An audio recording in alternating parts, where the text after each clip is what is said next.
जय श्री कृष्ण, राधे राधे एंड जय गुरु जी सभी को। तो एक रीडिंग करते हैं, लव रीडिंग, ठीक है। आपके पर्सन और आपके बीच में कैसी एनर्जी इस समय चल रही है उसके बारे में देख लेते हैं, ठीक है। किस तरीके की एनर्जी इस समय आप दोनों के बीच में है उसके बारे में देखते हैं, और उससे कुछ जो हेल्प मिलेगी वो भी देख लेंगे। क्या प्रॉब्लम आ रही है, सारी चीज इसमें देखेंगे। My angel and my spirit guide, please give me cards for my viewers connection. मेरे जो व्यूअर हैं और उनके पार्टनर के बीच में इस समय कैसी एनर्जी बनी हुई है, प्लीज कार्ड दीजिए। My angel and my spirit guide, please give me card for my viewers love life. एक ही बार में डेक को सेट कर लेंगे और ऊपर से कार्ड लेते रहेंगे, ओके।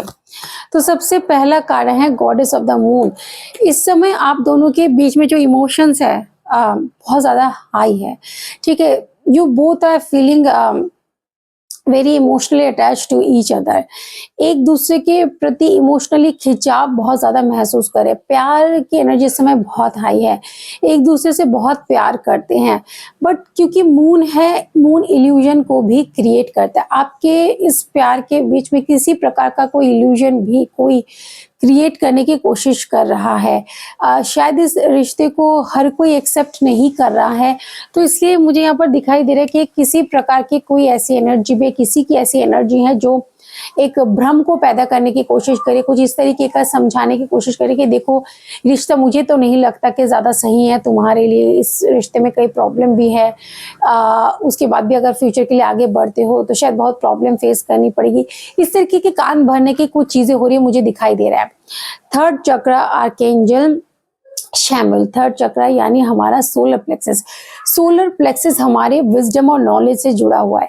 जैसे मैंने कहा कि कोई मन भड़काने की कोशिश करे, इससे सिंपली दिमाग पर असर पड़ रहा है, यानी इमोशन होते हुए भी उसका सही से एग्जीक्यूशन नहीं हो पा रहा है, क्योंकि सोलर प्लेक्सस इस समय आप दोनों के बीच में वीक है। विजडम और नॉलेज की कमी आ रही है, खुद से फैसला आप नहीं ले पा रहे हैं, बल्कि दूसरों के बताए हुए बातों पर ज्यादा ध्यान जा रहा है। मतलब जो थर्ड पर्सन यहाँ पे भड़काने की कोशिश करे उसकी वैल्यू इस समय ज्यादा बढ़ रही है, क्योंकि आप दोनों का सोलर प्लेक्सस वीक है, इसलिए आप अपनी बुद्धि का इस्तेमाल नहीं कर पा रहे। थोड़ा सा सोलर प्लेक्सस के ऊपर काम करें। मैन होल्डिंग अ हार्ट, इस समय ये दिखाई दे रहा है इस कनेक्शन में जो भी मैस्कुलाइन एनर्जी है वो बहुत ज्यादा ईगर है इस कनेक्शन को लेकर। उनके मन में अगर आप जो भी फेमिनिन एनर्जी है उससे कहीं ज्यादा जो मैस्कुलाइन एनर्जी है वो इस समय ज्यादा इस लव बॉन्ड को मतलब समझ पा रहे हैं, इस कनेक्शन को रेस्पेक्ट दे रहे हैं, इस कनेक्शन को आगे लेकर जाना चाहते हैं, बहुत ज्यादा ईगर है। लेकिन यहाँ पर ये बैठे हुए हैं, इट शोज कि वो कोई एज सच एक्शन नहीं ले रहे।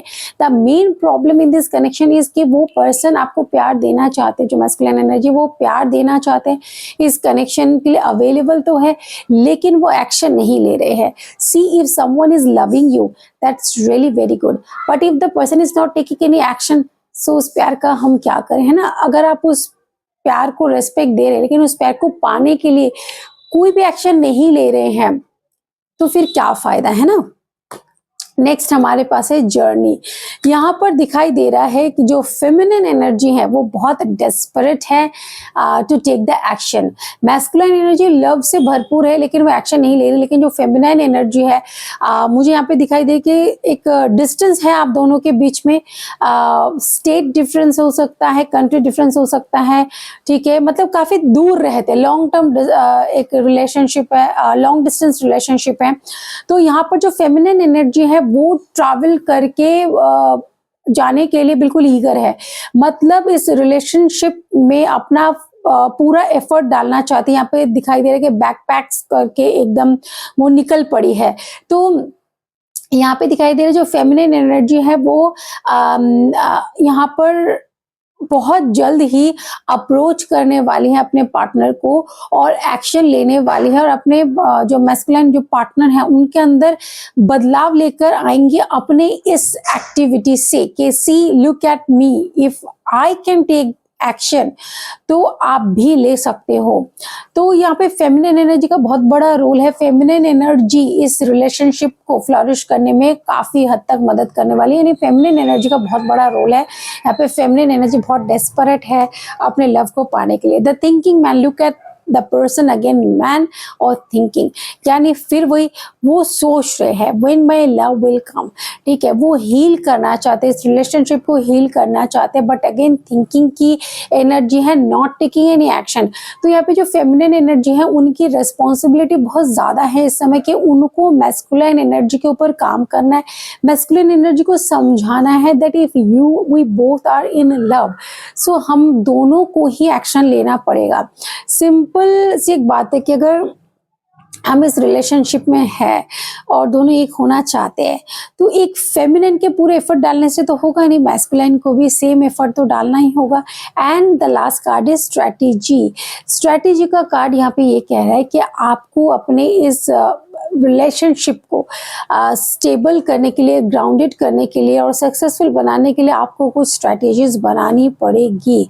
इस कनेक्शन को सही तरीके से आगे लेकर जाने के लिए स्ट्रैटेजीज बनानी पड़ेगी, तभी जो है डिवाइन डोर अनलॉक होगा आपके लिए, ठीक है, तभी जो है दरवाज़ा खुलेगा और आप दोनों एक हो पाएंगे। अभी एक दरवाज़ा, ठीक है, एक क्लोज डोर आप दोनों के बीच में है, मुझे दिखाई दे रहा है, वो दरवाज़ा खोलने की ज़रूरत है और उसके लिए स्ट्रैटेजी बनानी है।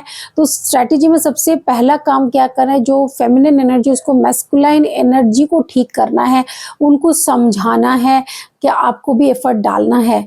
जब दोनों मिलकर काम करेंगे तभी आपको वो की मिलेगा जिसके द्वारा आप अपने बीच के दीवार को, जो दीवार नहीं दरवाज़ा जो है उसको अनलॉक कर पाएंगे और एक हो पाएंगे। तो फेमिनिन एनर्जी तो बहुत डेस्परेट है, बहुत कुछ करे, बट मैस्कुलाइन एनर्जी इस रिलेशनशिप में कुछ खास एफर्ट नहीं डाले, प्यार तो करे लेकिन एफर्ट की कमी है, तो इसी के ऊपर काम करने की ज़रूरत है।